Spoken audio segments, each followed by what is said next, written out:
say the men and women who would be president are in a New York state of mind tonight. From Buffalo to Brooklyn, this unlikely primary battleground state turning out to be a crucial stop on the road to the White House. In this political trivia twist, 3 of the top contenders claim deep New York roots. Here's ABC's David Wright. We've only just got past opening day, and already New York is looking forward to a Subway Series. And let's do it here in the Bronx. The first pitch. Not 1, not 2, but 3 hometown heroes in one way or another, plus a couple of big league sluggers from out of town, hoping to become Hall of Famers. Who's the most New York? It's a tough one. I think Bernie's the most New York because New Yorkers keep it real.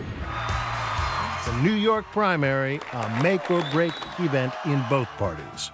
And we in the bottom of the 9th inning. I'm feeling really good. I honestly am. Bernie Sanders sat down with his supporter Spike Lee for The Hollywood Reporter. We're coming to New York City. Uh-oh. And you know what? How do we do in New York? I think we're going to win New York. It's going to be a tough fight. Well, you're from Brooklyn. You're not scared, though, right? Oh.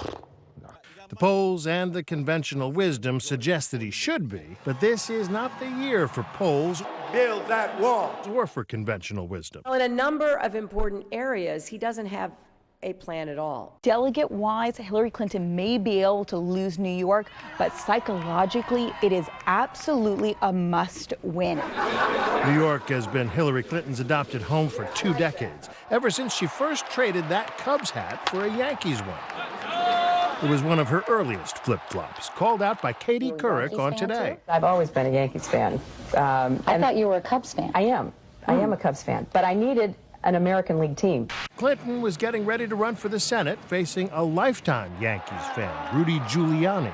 She and Bill bought that mansion in Chappaqua and welcomed the Bronx Bombers down to the White House for a photo op. It is wonderful to be here with all of you, to be in New York. Nearly 20 years later, on Roosevelt Island, with the Manhattan skyline behind her, she announced her second run for the White House. To be right across the water from the headquarters of the United Nations, where I represented our country many times, in a place with absolutely no ceilings.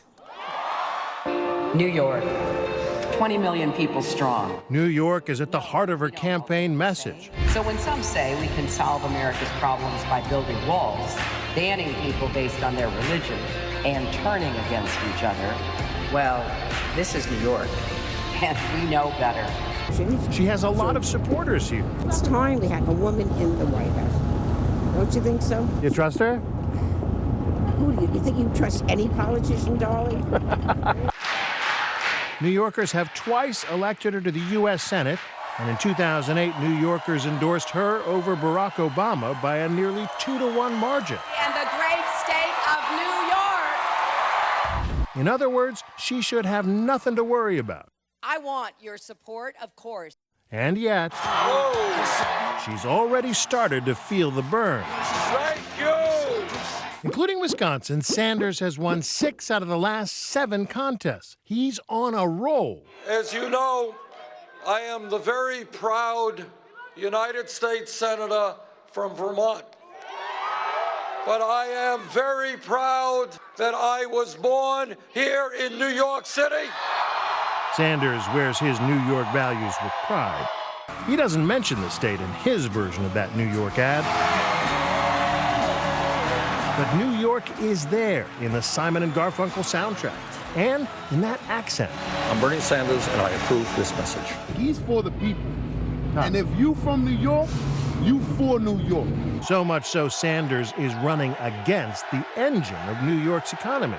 What this campaign is about is telling Wall Street and the billionaire class they cannot, they will not have it all. New Yorkers have a love-hate relationship with Wall Street, so that part of Sanders' message goes down well here. But in an interview with the New York Daily News, he struggled to be specific. But do you think that the Fed now has that authority? I don't know if the Fed has it, but I think the administration can have it. How? Today, my colleague Cecilia Vega pressed him on that. Did you stumble on those answers on how to break up big banks? No, I did not stumble. We have introduced major legislation which in fact will break up big banks. But here's the more important question. Hillary Clinton doesn't believe we should break up big banks. It's great to be home. Interestingly, the New Yorker hoping to win the Republican nomination is also running against Wall Street. All of them. They all have money. And it's all from Wall Street. Surprising words from a billionaire developer who's relied on Wall Street to fund plenty of his projects. Trump is a real business New York person. You know what I mean? He's cutthroat. You know, he'll get into where he fits in. And when he's done fitting in, he'll throw you out like a dirty pamper. Trump is as New York as they come, living the Manhattan high life for years, but raised in Archie Bunker's Queens. As Salon points out, his rhetoric sounds an awful lot like All in the Family. I am so sick of Washington and all its works and all them politicians down there. But I'm so sick and tired of watching these incompetent politicians that are all talk, no action.